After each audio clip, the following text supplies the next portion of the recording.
What is the best there was? Sorry, I should do that again.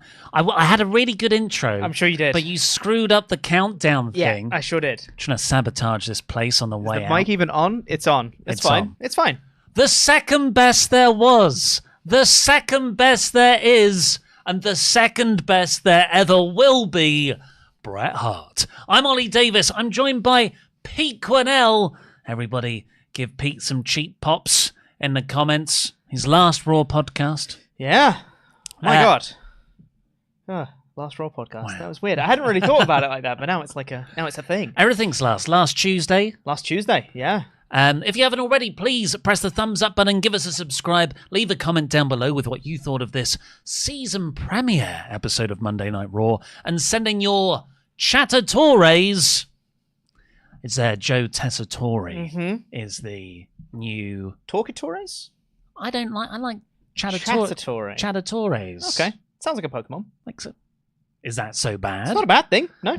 We'll read out every single one over $5 WrestleTalk.com/support. Send them in there. And a big thank you to this video's sponsor, Geology. This is a men's health, like skincare and grooming company. We've been sponsored by them for years. They're excellent. It's why mine and Luke's faces look so good. We're actually 58. But thanks to Geology, we don't look a day over 57. If you use our link in the video description below and the code WRESTLE70, you can get 70% off your free trial set, which is one of these. So you go online, you do a 60-second quiz, give them like I have dry skin here, I have acne here, and they give you a bespoke skincare set, which has like a regimen for day and night usually. And you get that, and you can use it as a trial.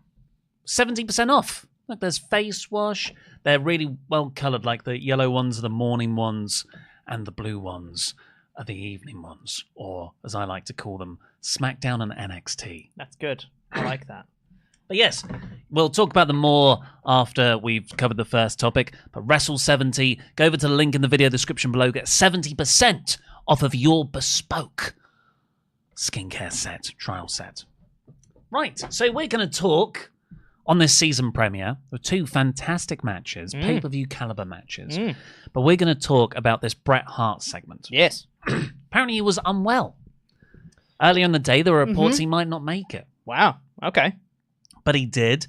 And it was already reported that it would be involved with the Gunther Sami Zayn stuff. Although a lot of people thought when it was first announced, oh, Drew's going to kill him. Bret is Punk's favorite wrestler. Drew will murder Bret Hart then. I don't think they could do that, though. Like, I don't think Bret Hart can take a bump.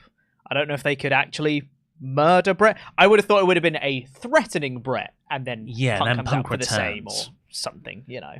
Or you could do what they did in the pandemic when the lights just switched off when Orton punted Ric Flair. Yeah, exactly. That would have been great. Everyone would have loved that. Yeah. Or just, Bret Hart can't take a bump, but can he take a syringe? That's a good question. Just keep use injections more in Can't take a bump. Cinder block to the back. But they were in Calgary, Canada, so of course Bret Hart's out there. Apparently the real reason was because I can't remember the exact name of the arena, but it's getting torn down soon. So this would have been Bret's last chance to make a wrestling appearance at this venue where he's appeared for decades. So a really nice touch. That's great. Something that Vince would never have even considered. Never. Let alone done. Yeah. But he comes out. It was sort of Joe Tessitore and Wade Barrett. They welcome him down. And it's on the guys that they're going to announce the next time we're in Canada, which is Vancouver. Yeah, it'll be Vancouver for Survivor Series, yeah. It's Survivor Series. Tickets are going on sale this Friday. Here's Bret Hart. Buy the tickets for Bret Hart. But this brings down Gunther. And he talks about how Bret was his childhood hero. And the crowd booed him. Yeah. How dare you like the person that we like that's from here? No, you're not allowed to like him. They were obviously so geared up to boo Gunther. Yeah. They gave him like a few lines before they'd be like, oh, okay, you're saying babyface things, actually. Yeah. So yeah, Bret is the best. But then Gunther turned on them. He first called Wade Stu. He did. Stu Bennett. Yeah. And Gunther then said, actually, Bret, you're my second favorite wrestler of all time. Where did you think they were going when he said that? I would have assumed HBK, because they've always done the Sean Bret thing. That would have been a big reaction for that crowd. I think that probably would have been better in Montreal than Calgary, but I guess Canada, brackets general, is still okay to do that. I would have assumed HBK would have been the instinct. He didn't say that, though. I'm exactly the same. I 100% thought Shawn. He's going to say Shawn Michaels. Mm-hmm. This is so, it's good, but it's predictable. Yeah. And then Gunther says, my actual favourite is Bill Goldberg. And the fact he also said Bill Goldberg as well. Not just Goldberg, because that's always what Bret Hart calls him. Bret Hart never calls him Goldberg. He is always Bill Goldberg. So the fact he used that back on Bret is brilliant. It's the man who ended Bret Hart's career. Yeah, absolutely. Not on purpose, but Bret is these days a little bit salty about it. A little. Like, Bret's always been down on Goldberg. Yeah. But I feel in the noughties and the 2010s, he was mostly salty at Vince or Shawn or Triple H or Vince Russo or any of those people. Goldberg would be in there, but he'd be like, what are the tiers? B tier? Yeah. Of people Bret hates. Yeah. But everyone likes Shawn Michaels now. Yeah. Everyone likes Triple H even more. Mm-hmm. So Bret, in more recent shoot interviews and TV appearances, whatever the subject is, manages to shoot on Bill Goldberg. It's great. Love it. So this was this was a really good swerve. Got loads of heat. I'm pretty sure Bret laughed, which I've never seen happen. No, he doesn't laugh. He's not a laugher, that guy. It's awesome. And then Sami Zayn came down for the sort of verbal save. He's wearing a Gadru shirt, which is the sort of hockey playing brother team who sadly passed because of a drink driving thing recently. So strong babyface stuff there. He gets a huge reaction, challenges Gunther for a part 2 of their feud because he beat them the first time, just like he had the previous week. Gunther says no, walks off, and Bret says that Gunther doesn't look like a champion, he looks like a coward. Gunther goes to take off his jacket and beat up Bret Hart, but Sami brawls with him instead. Mm-hmm. And Sami stood tall. Oh, this was a very effective segment. Yeah. The fact that, it was already set up from the initial bit of Bret Hart just being like, I've always been proud to call myself a champion when I was champion, and specifically a Canadian champion. And Canadian champions are the best because we've got to be so tenacious, we've got to fight hard and all that stuff. I'm like, this is leading to a Sami Zayn thing. I like that as a Canadian champion crossover thing. Gunther's line about Goldberg was fantastic. Sami's reaction here was huge as well. The pop when Sami's music hit was gigantic. And him coming out, it looked natural, all of this. It didn't feel very forced, all of this stuff. Sami coming out, being aligned with Bret, running down Gunther, made him feel like a more credible challenger. Even though nothing's really changed from last week, it still felt more like, yeah, Sami should get this shot. And then calling him a coward plays on Gunther's own insecurities that he's got. The brawl was good. Sami stood tall. Very effective segment. Big thumbs up from me. Yeah, it's really worked. Sami is the only person to have beaten Gunther. Yeah. And Gunther knows that. Yeah, exactly. And for a man who was, chops down every challenge, he is avoiding Sami. Absolutely. There was the bit, I think it was on last week's Raw, when Sami was cutting the promo and he wasn't looking at him, and his face dropped and was like, oh, it's really getting to me. But then he put a smile back on and turned back around so Sami couldn't see that he was upset by the words that he was saying. He's got these insecurities, he just never likes to show them. But this time, it got to him, and he actually exposed that he was insecure about this. He doesn't like being called a coward. It's a nice escalation of this build to a match between them. Because this is obviously the match we're going to get about blood. First week, no. Second week, no. But you're making me mad. Third week, you presume the match gets You're made. on. Yeah. But yeah, that was the not the opening segment, but the segment. Let's see what you'll think in the wrong podcast. Show. Nope, that's got to get used to the chattatores. Yeah, you do. Send in your chattatores to WrestleTalk.com/support. We'll read out every single one over $5. Geek of Arabia says, Gunther telling Bret Hart to his face that he was his favourite wrestler, second only to Goldberg, of all people. Bill Goldberg, please. Is just hilariously heelish. It's so ultra-specific that it wraps back around to being perfect. I agree. It's perfect. Loved that. Will Campbell says, "Hi guys, great show overall, though I have to say that I'm not entirely proud of the cackle that came out of my mouth at the Goldberg line. Same. That whole segment was a great use of Bret, though. I also liked it when he hugged Natty backstage." Yeah, I like that one. I'll say a quick line about that segment later, but yep, we'll get to it. It is like, it's not just nice because, this feels like an appropriate treatment of a legend. Yep. But for me, because I've only just come back to reviewing Raw, I've still got so much PTSD from the Vince era. And, like, Vince just wouldn't treat people like this when they've earned the position to be able to be, like, to be treated that way. Yeah. So it's so nice to see WWE acknowledging people from their past in an appropriate way, as opposed to just like a cheap heat way. Yep. He wasn't buried. He was put over. He looked strong. Really, really nicely done. Kazoo says WWE finally learns how to utilize 3 hours, and now it's going away. Hilarious. Hopefully the show doesn't suffer too badly since someone is losing TV time. Gunther Bret segment was great, especially since it's weird to see Gunther playing a chicken S-word. I don't think he's fully playing a chicken S-word, though, do you? He's not playing a chicken S-word. I think it's hard to say because he is definitely running away. He's definitely scared of this challenge from Sami, and he's portraying himself to be a lot more confident than he actually is, but he's not running away from everything. That's the thing. It's specifically Sami that he has this insecurity about. So he is kind of like, he's chicken S in that sense, that he's running away from this challenge, but it's not that he is cowardly on all fronts. He just doesn't want to fight Sami.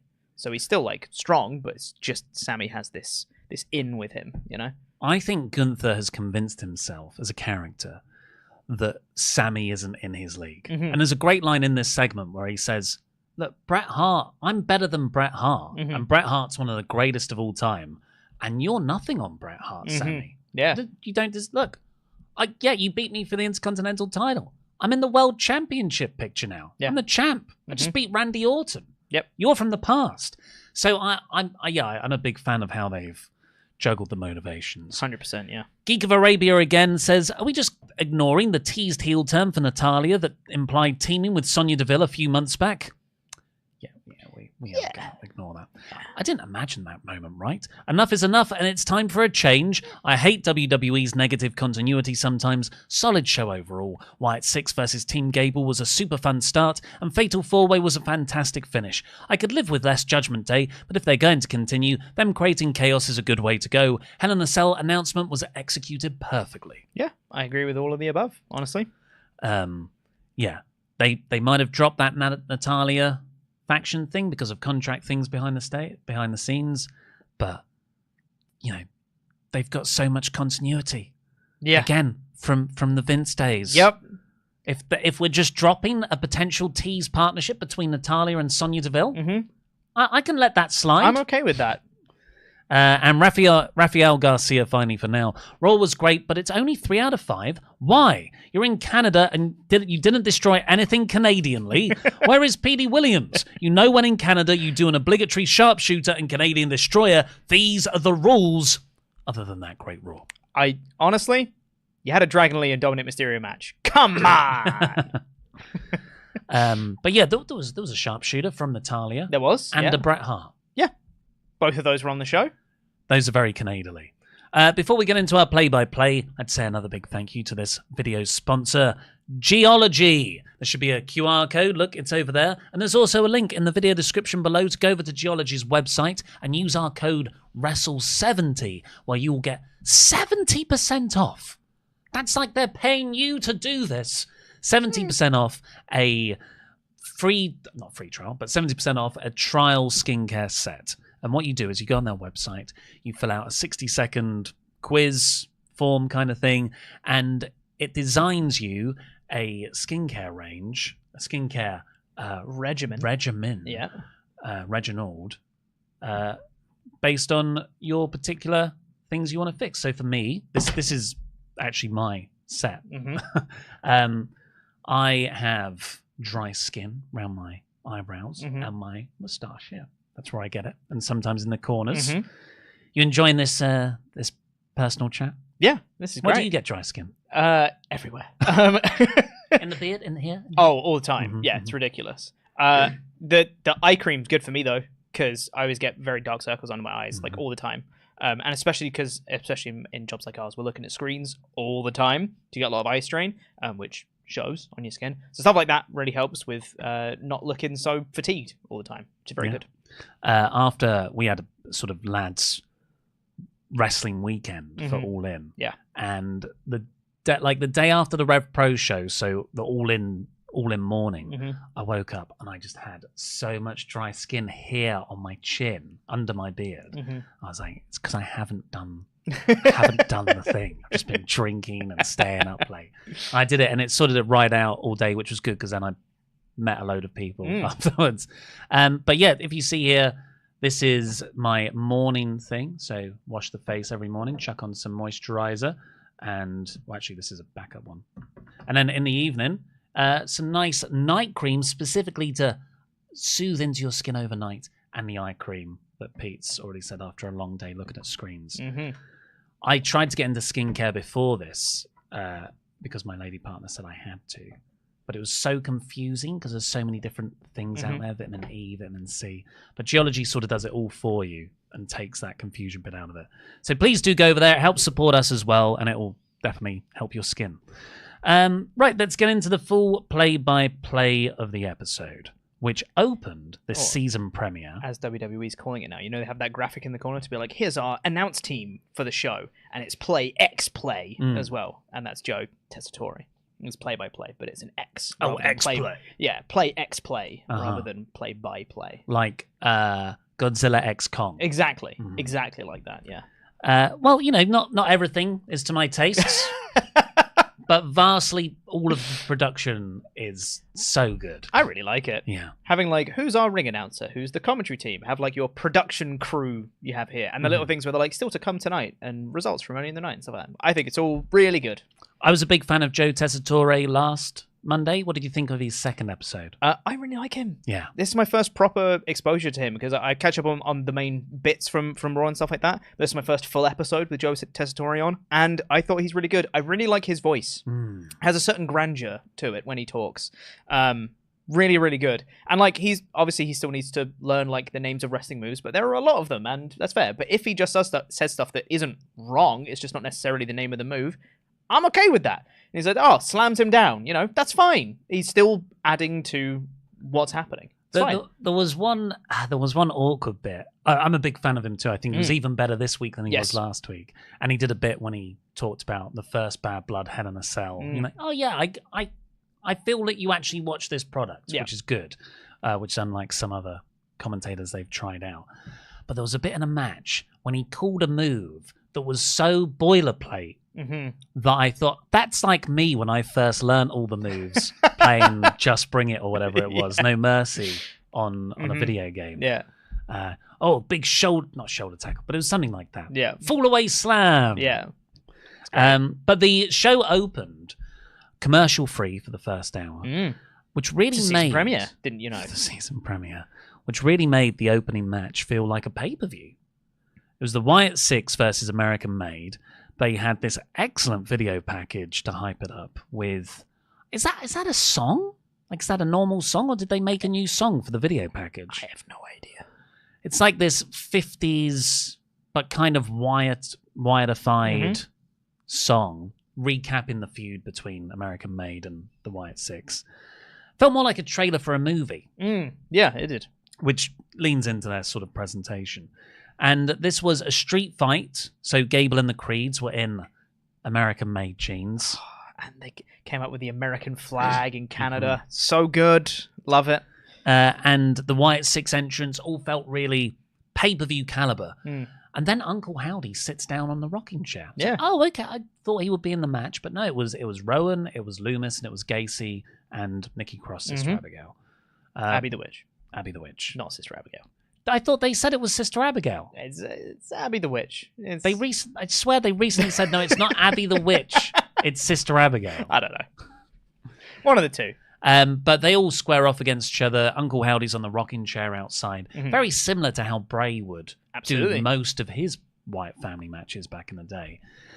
Ivy Nile and Nikki Cross, let's just say. Yes, that is her. Brawled early.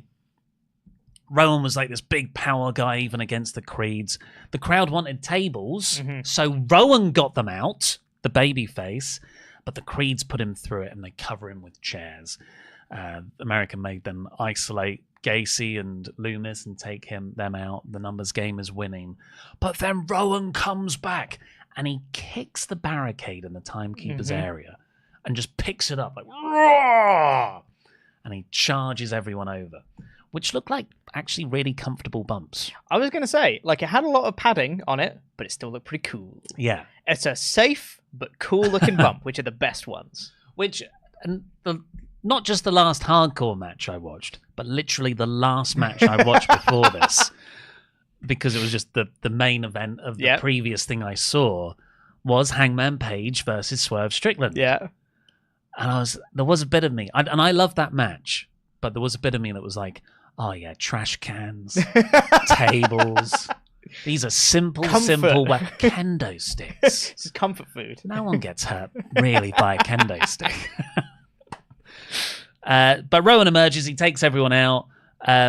Gable actually German suplexes Rowan into the barricade, which was a cool looking spot. But the numbers are even. Nikki German suplexes Chad, which was awesome. That was such a good German as well. Yeah, it was. Oh. And Chad had Gacy in the ankle lock. Now Chad starts to get in Howdy's face, but Rowan takes out Chad, and they chokeslam him on the steel steps, roll him inside, and Loomis hits the splash to win. Howdy gets in the ring by this point, just hits his sister Abigail on one of the Creeds. Yep. So doesn't really get involved in the finish, but he is indirectly involved. There's a street fight, who cares? Wyatt 6 wins. Yeah. I love this match. Really fun. It was awesome. Such a fast pace as well. Like, something I don't think we can get across in this is how fast everything was, because there were so many people. There was never a down moment in it.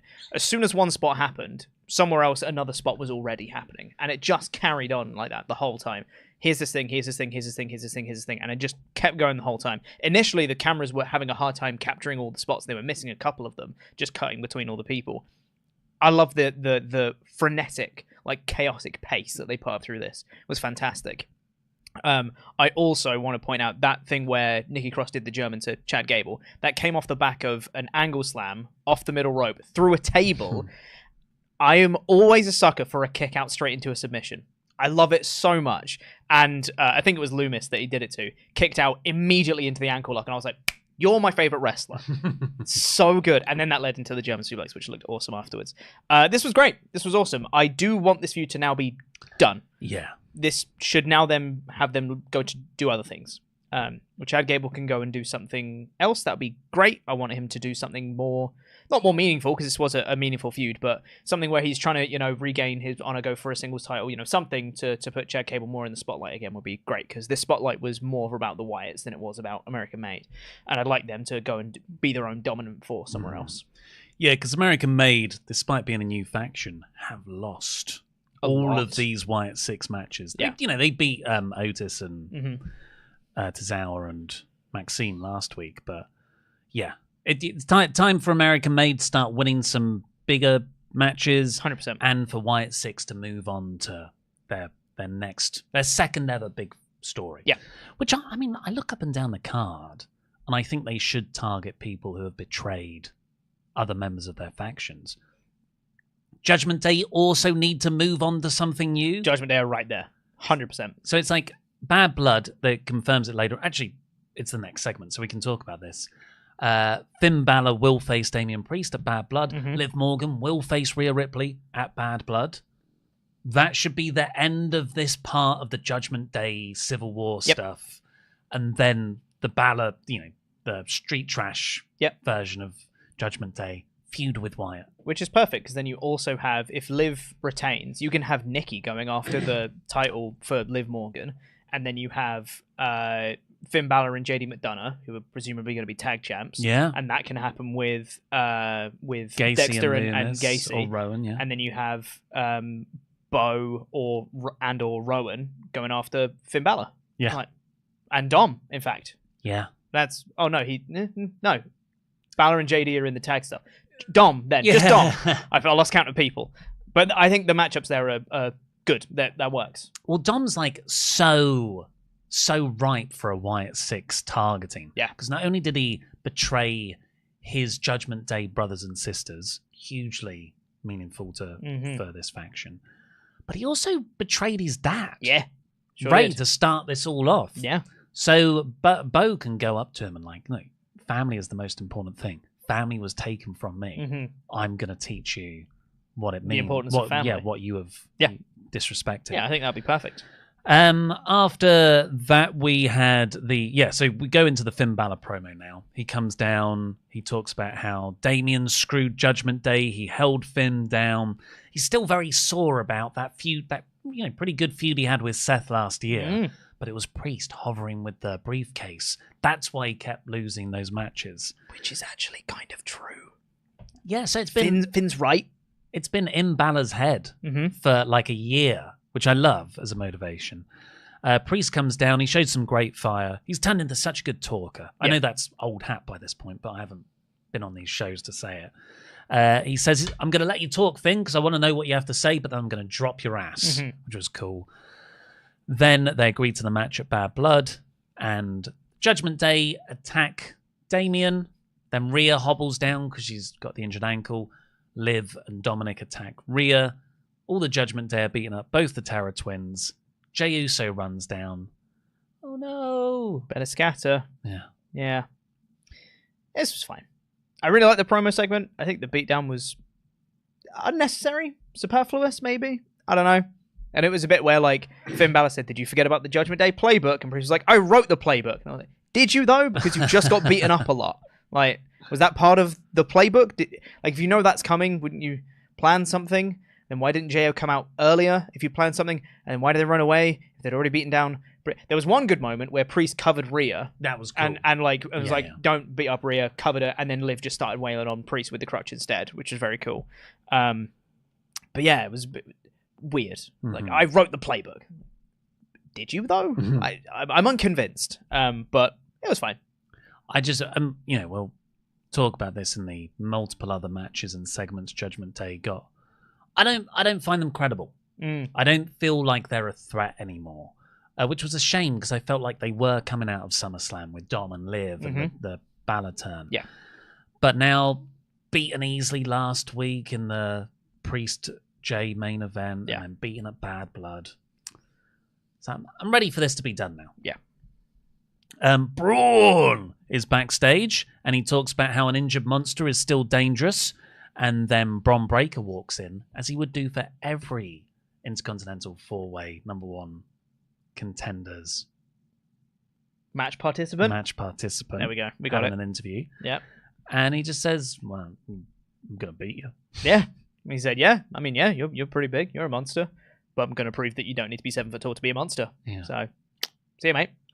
Bron looked so cool in all of these. He's so good. He's great. I love the one he did with Pete Dunne later. Yeah. So good. And when he starts yelling, man, he sounds like Scott. He sounds exactly like Scott.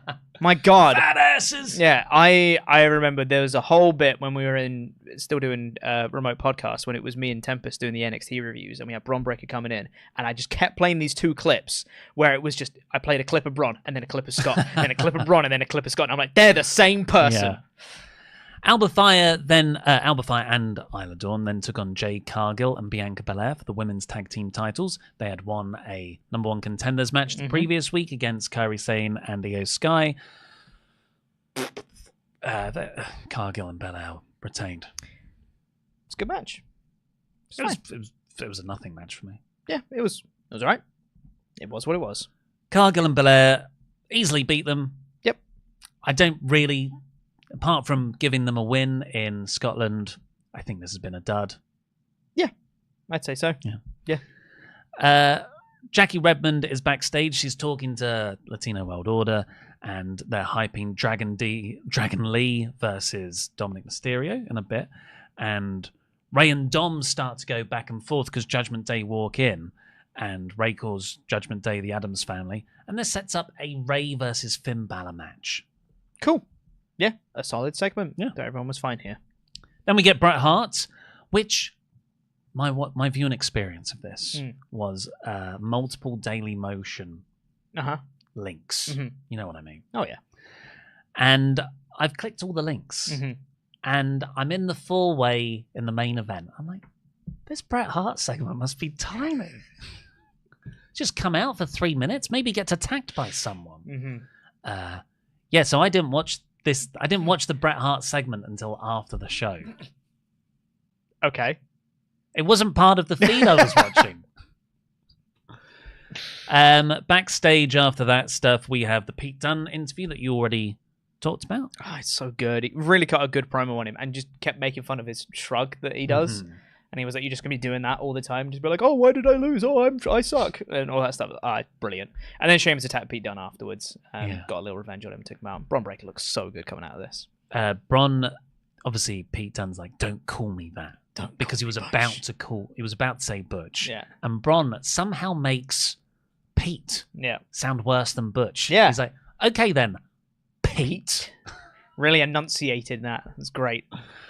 Then we get Dragon Lee versus Mysterio, Dominic Mysterio, that is. They are both lost in the triple threat qualifier the previous week. Dom only lost it, though, because he ran away from Priest. I thought Dragon Lee was really good here, and Dom hung with him. There was a stomp off the top turnbuckle in the corner, but JD McDonough put Dom's foot on the ropes. Big LWO Judgment Day scuffle to the back, but lives behind the referee, takes out Dragon Lee. Dom hits a 619 to win.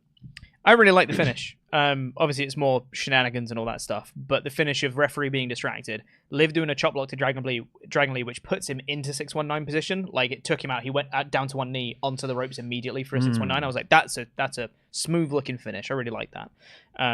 Also, one line from Wade Barrett when Dominic Mysterio was beating down Dragon Lee. He said, "Dirty Dom on top where he's at his best." Allegedly. Very good. Cargill and Belair are walking backstage in celebration, and they walk past Kairi Sane and Io Sky. Kairi Sane with some stitches on her eye from last week's injury, and they just look at the tag title belts and say something. Yep, say watch out for us. We're gonna get them back. We're coming. Yep, cool. Yeah, all right. There's so much depth in other stories and characters. Yeah. And there's nothing in the women's tag division. Yeah. Yeah. And in this next match. So, Pure Fusion Collective. Well, I want to say as well, they had the tribute for Johnny Gaudreau and all that stuff, which was really well done. And obviously, like, hockey's not our thing at all.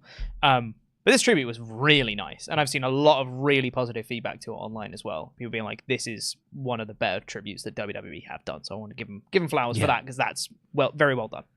Weirdly, Pure Fusion Collective make their entrance first, and then they have the tribute. Yeah, which was really sensitive, like you said.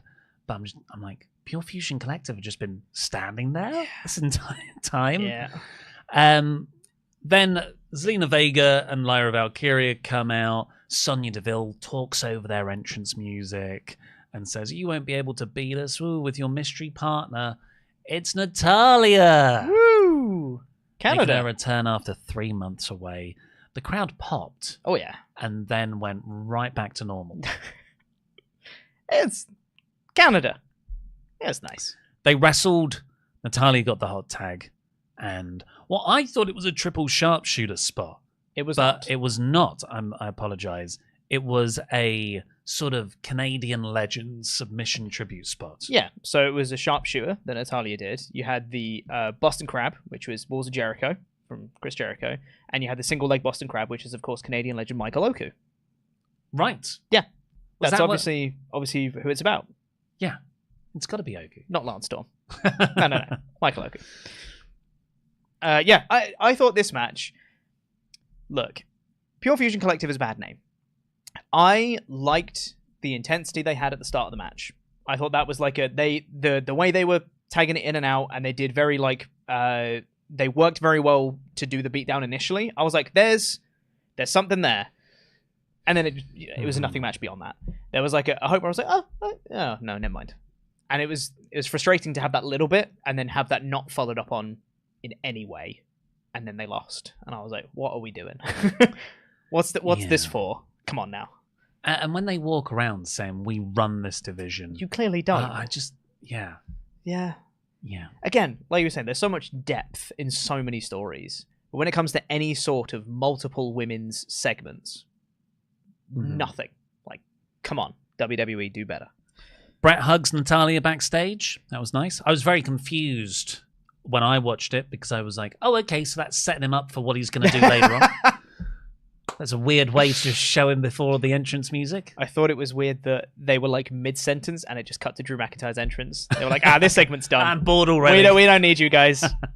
At the start of the show, Joe Tessitore, who I've been a fan of, Very good. he did refer to Drew as Drew entered the building in those earlier today shots at the start. He said, "Here comes the Bracelet Breaker." Yeah. Drew McIntyre. The Bracelet Breaker, Drew McIntyre. That's what he knows about him, is he breaks bracelets. I think go back to the drawing board. Because with that name. Scottish Psychopath. Scottish Psychopath, yeah. Also, you've already got a breaker. Braun Breaker. True, yeah. Vince had some things right. Yeah. You can't call people the same things on a show. I don't think that's a name that's sticking. I think that was just a throwaway line. I would hope anyway. I'm going to call him Bracelet Breaker. Every review I do now. Have you seen they started selling bracelets? Oh, that's a great idea. Punk bracelets. Yeah. Yeah. The person the fan that made it for Punk was like, a heads up would have been nice. So big CM Punk chants from the crowd, and Drew soaked them up brilliantly. He encouraged them, like, "No, come on, let's get them out of your system." But you're not chanting for Punk. This is in memoriam because I have killed him as of last week. And then Drew, and this is what is so good about Drew's character and performance. He talks sense. Yeah. Drew said, Mostly. like, "Look, you screwed me out of the title 3 times this year. Then I beat you at SummerSlam. And because you win a match where you touch 4 corners of the ring, you think it's over?" I agree. That version of the strap match is bad. Yeah. I agree, Drew. Stupid strap match. It is. But I guess it means they can have a third match. Sure, although one win apiece would make more sense. Yeah, exactly. But that was nice for Drew to sort of, I'm sure Punk also thinks that. This dumb game show version of a match. Stupid 4 corners nonsense. But then Drew turns to Wade on commentary and he says, "I'm afraid I've got some bad news for you, though." Nice callback to the Bad News Barrett days. And he talks about how they've been friends forever. And Wade has been defending Drew's actions to Michael Cole on commentary. Like, we've even been arrested together. That's how close we are. But you tried to stop me doing what I did to Punk last week. And if you do that again, I'm disappointed and I'll end you. And Wade stands up.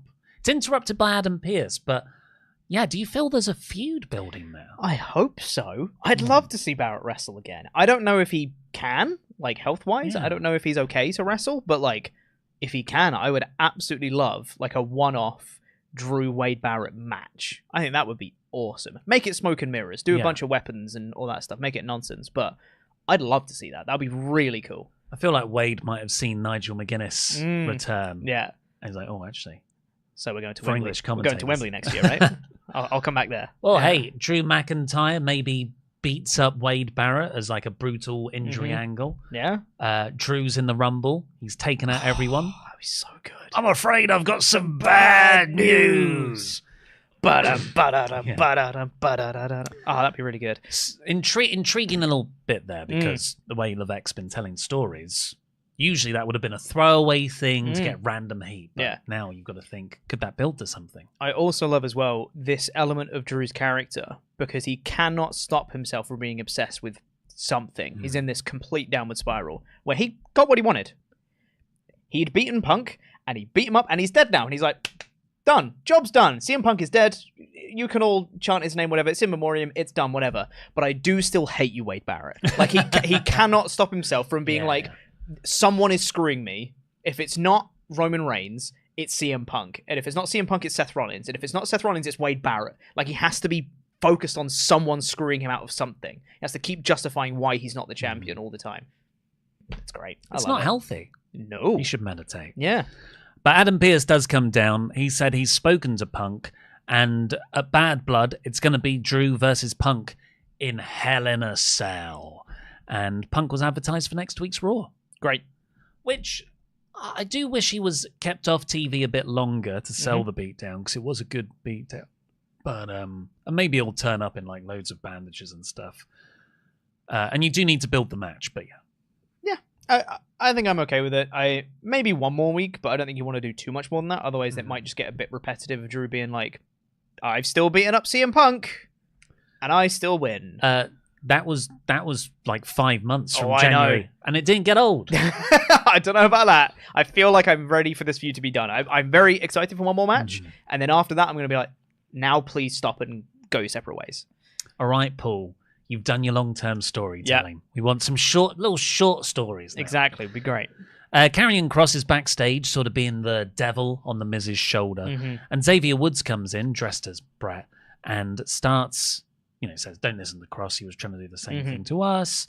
And then starts listing Miz's championship accomplishments, just like the Miz does every time he cuts a promo. Yeah. And then the Miz is just like, "Yeah, I know that, but who am I right now? I haven't done that in ages. I need to be great again," etc. Which is good. I like it.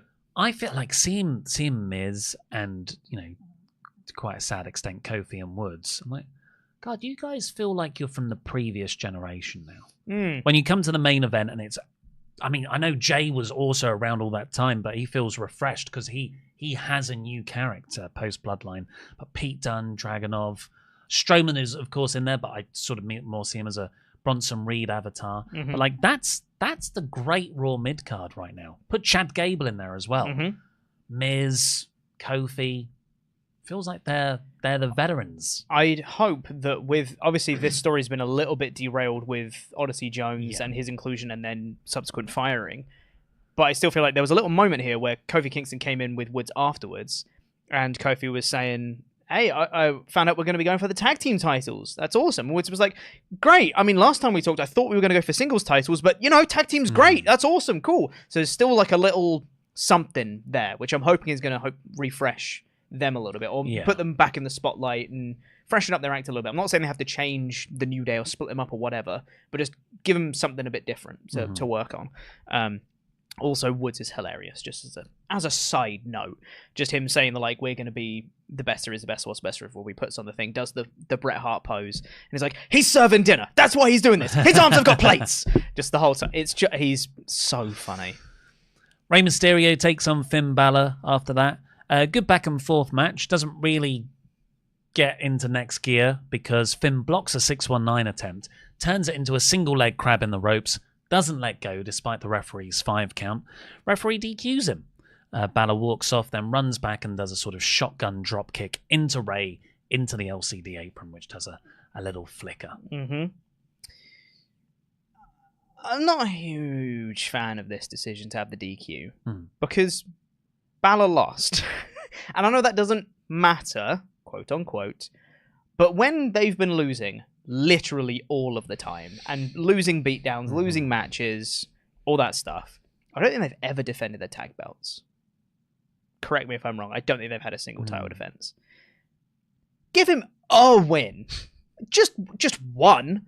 Like, I don't know why this couldn't be a very quick match. Finn Balor dominates, looks incredibly threatening. Drop kicks into the corner, whatever, does a coup de grace, beats him down after the match, does this as a post-match beatdown, gets him in the ropes, and doesn't let go. And the referee's like, "You gotta let go." And he's ripping on it, then does a shotgun drop kick into the apron. I feel like that just makes him look so much better than just doing DQ loss as part of that. And then he does one drop kick afterwards. It's like, I feel like it needed a bit more to make, like you said, I feel like they've lost a lot of credibility.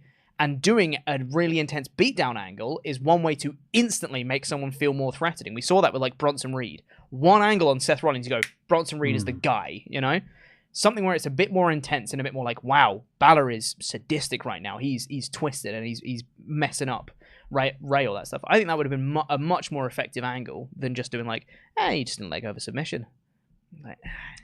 Didn't hit. 7 seconds as opposed to 5. Yeah, it just didn't hit. I think how it was supposed to for me.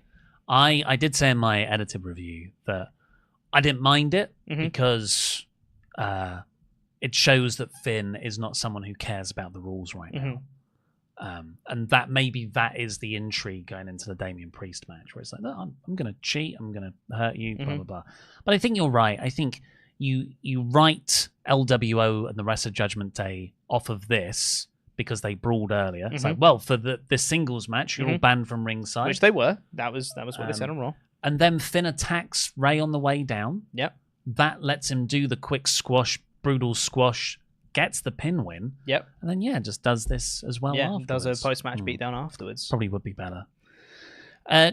Then we get the main event just before it. Ilya Dragunov is having an interview, and Bron walked in again. But Jey Uso is too cool for Bron's head games, sort of walks past them, and that's the tracking shot into the arena. And it's Jey Uso versus Ilya Dragunov versus Braun Strowman versus Pete Dunne. My first note here is, feels like we're running out of time for Bret. Oh, there's a Judgment Day promo? Yes, Judgment Day video promo as well. In all of this, where it's like they've used clips from that night, but it is an edited promo. Yeah. They were really trying to make themselves feel credible. Yes. I don't think it's enough. Because you need more big angles. You need a proper beatdown rather than just taking a DQ loss. So this fatal four-way to close the show was just as good as the opening 8 man. So good. Really good match. Strowman is the monster at the start, but he's selling his ribs from the Bronson Reed attack 2 weeks ago. He keeps powering up, even though they're ganging up to take him out. And then, all of a sudden, Strowman makes a comeback. He's preparing the commentary desk to put someone through. He's done the freight train charge round the outside. And I don't know how this happened, because Bronson Reed's not a tiny man. Braun is standing at the end of the table. He turns around, and Reed tsunamis a standing Braun Strowman through a table. Yeah. He jumped off the barricade and did a standing tsunami to Strowman through the commentary. What a spot. Loved it. It's like a surprise tsunami. I don't know how you get one of those. It was a tsunami from out of nowhere. Yeah. How do you do that? How do you do that? Awesome. Such a good spot. And the crowd reacted in kind. Big holy S chants and all that stuff. Awesome. And props to the production there as well for framing that right and not giving away Reed. It was filmed perfectly. Which meant the rest of the match was a 3-way. Pretty much, yeah. Didn't go too much longer afterwards, but Dunne, Dragunov, and Jey Uso. That is 3 different styles there that worked really well in these triple threat exchanges. Dragunov tried a coast to coast, but Jey super kicks him out of midair. That was awesome. Jey and Ilya in the ring, they slowly stand up, do a yeet punch exchange. I thought Dunne felt really threatening throughout in just his sort of technical joint manipulation way. Pete tried to steal Jay's spear win, but Ilya kicked out. And then Ilya... That was a really good near fall. I think the crowd genuinely bought that could be the finish. Which is weird, because I don't think they'd have done Braun Breaker versus Pete Dunne. But even still, people bought into that as potentially being the finish. It was really good. Well, I think it's because even Strowman, I wouldn't have minded any of these guys winning. 100%. That is a sign of a really healthy, robust mid-card division. Absolutely. Ilya hits the H-bomb. I called it the A-bomb in the... You sure did. Annoyed. Jey stops the pin, hits a splash on Dunne to win. And then Bron appears behind him for a stare down. Mm-hmm. Yeah. Jey versus Breaker. Not on Bad Blood, by the way. Yeah. It's going to be on TV. Yeah, that makes sense. You can only have 5 matches on a pay-per-view. Yes. It's no more. Only 5. If you need more on a pay-per-view, tough. Can't do it. I'd extend it to 6 sometimes if you needed it. That's too many. A really, really fun match. Great near fall, strong finish. Good stuff. Jey versus Bron, excited for that. All good stuff. Thumbs up. Really enjoyed that. Great main event. Overall, I gave this episode 80%. I think that checks out. This was a very good episode. Had a lot of fun. It furthered a lot of stories that we needed. Did a lot of build for Bad Blood. I think 2 great matches and the Bret Hart segment. Yeah. That's 3 really good takeaways here. Before we get on, let's have the poll so you can all have your vote to what you think of the episode. Before we get into the remaining Chattatories, though, let's give a very big thank you to our wonderful Pledgehammers on Patreon, who pledged $30 a month now. Thank you so much. The Roller Coaster, Robert Acosta.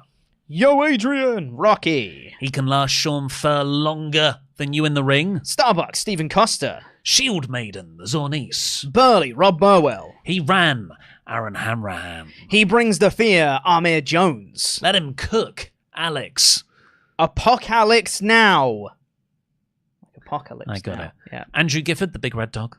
And finally, for this Hall of Fame class of 10th of September 2024, I'm afraid he's got some bad news. It's Bad News Bob the Ninja Goldfish. Thank you so much, everybody on Patreon. And of course, as $30 backers, you will have in your little Patreon feed right now the brand new Patreon exclusive series of Monday Night War. Exciting! It's Monday Night War, The Last Chance. Because if you didn't hear, I'm leaving this week. I'm leaving the company. I'm going elsewhere. So I've got one more chance. Luca's got one more chance to beat me at Monday Night War. We filmed the whole series in like a week. We did it. It's all there. So that'll be going up over the next like 3 months or so. Over on Patreon. It's the final Monday Night War with me and Luke. So go watch it. It's really, really, really good. We weren't able to get a sponsor for this series. That's why it's not on Parts Unknown publicly. The only way we could make it work was if it was on Patreon. So thank you so much to everyone who's signed up for it already. We've seen such a big uptick, and it really helps us do everything we're doing here. So patreon.com/WrestleTalk. A whole series of Monday Night War. Right, let's do our remaining Omega chats. Which do you want me to start? Yes, please. Okay. Excuse me. Assel Roy said, if the match between Pure Fusion and Vega, Lyra, and Natalya showed anything, so the mid-card women's title is definitely needed. These women need to fight for something instead of trying to claim fake territory.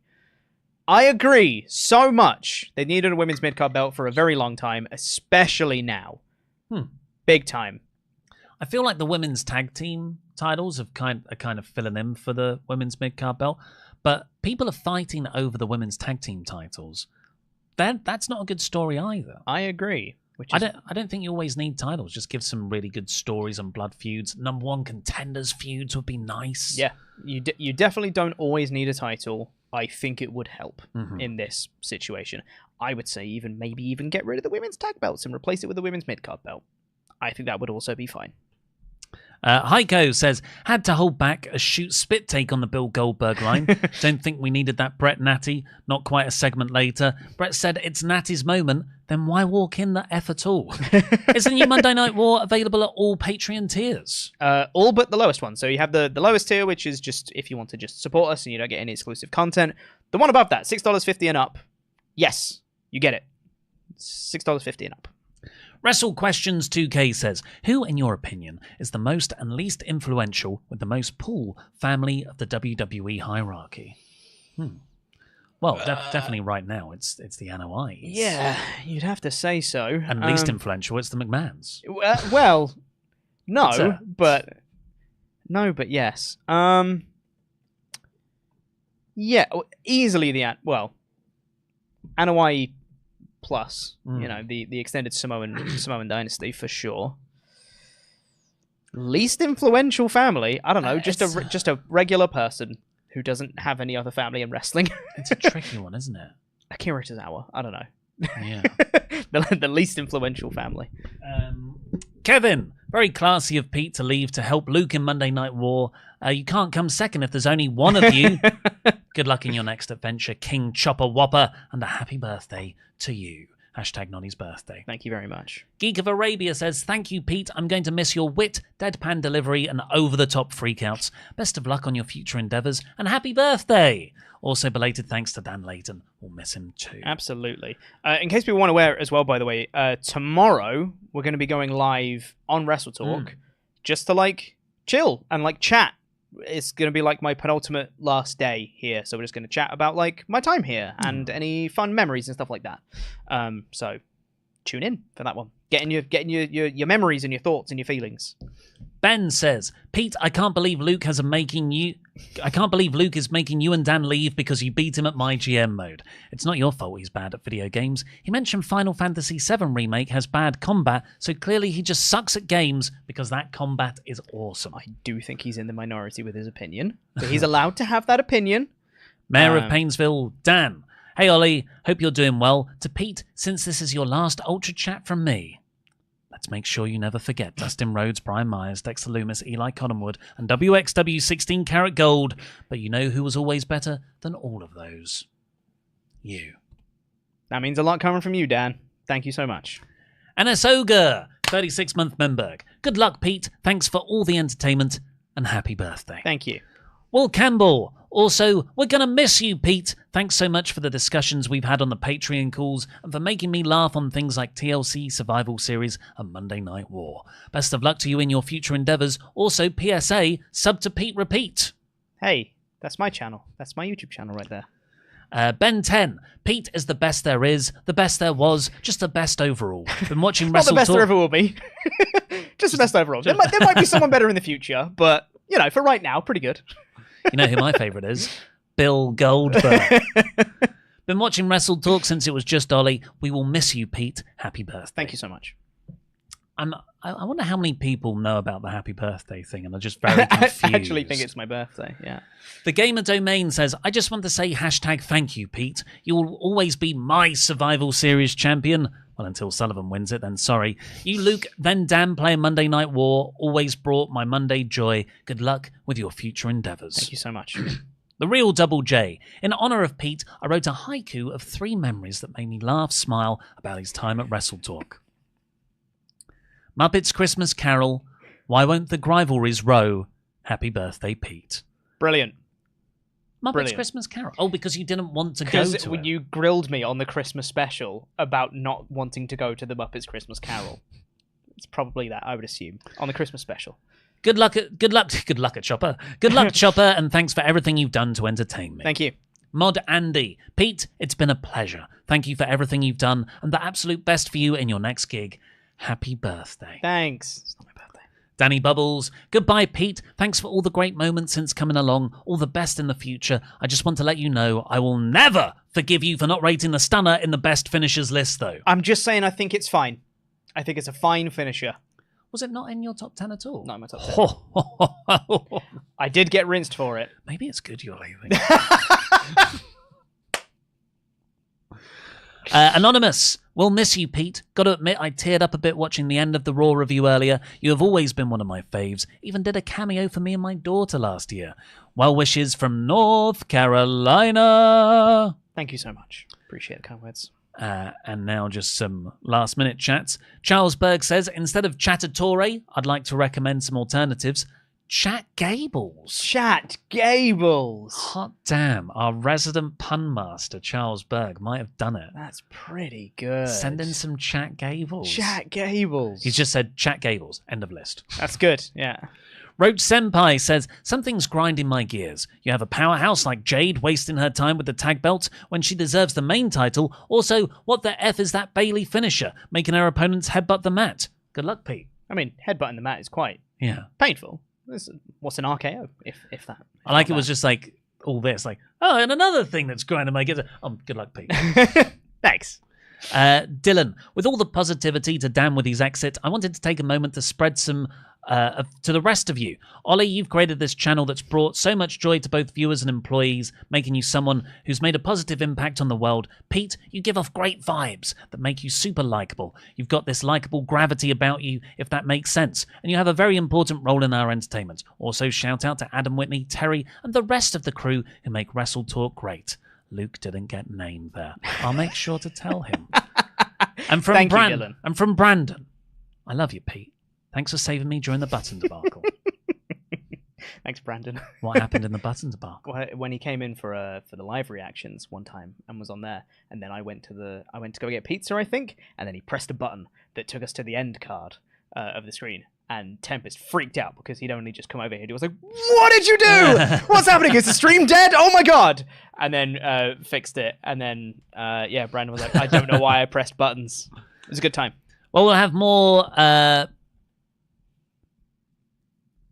Peter is. What? Memapeats. What? I'm trying to say memories.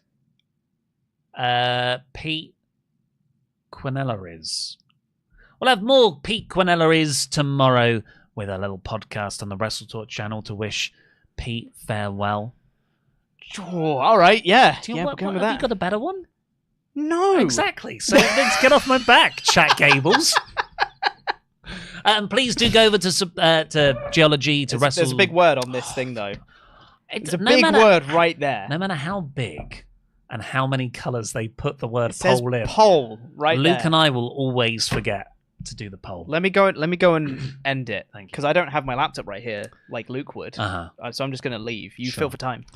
Do join us tomorrow on the WrestleTalk channel where we'll have a nice little send-off to Pete. Go over to Geology, the link's in the video description below, and use the code WRESTLE70 to get 70% off your trial set, your bespoke trial set of skincare. Cannot recommend it enough. Honestly, me and Luke have been using this for, I think, 4 or 5 years by this point now, and we're beautiful. Our skin is so soft. And also, go over to patreon.com/WrestleTalk. Support us there, because we have just started a brand new series exclusively on Patreon. It's Monday Night War, Pete versus Luke, The Last Chance. Exciting stuff. For the poll for Raw, we have 3% thumbs down. Mm-hmm. We have 17% mid, and 78%. 78%? Here? Yeah. That's really impressive. 78? I think it says Well, 78. yeah. 78 thumbs up. Hey, and what did this guy say? 80%. Yeah. Pretty spot on there. Yeah, very good. Well, thank you very much, everyone, for joining us. We'll see you tomorrow. Jam that jam. I'm pressing the thing to end it. Forgot about that.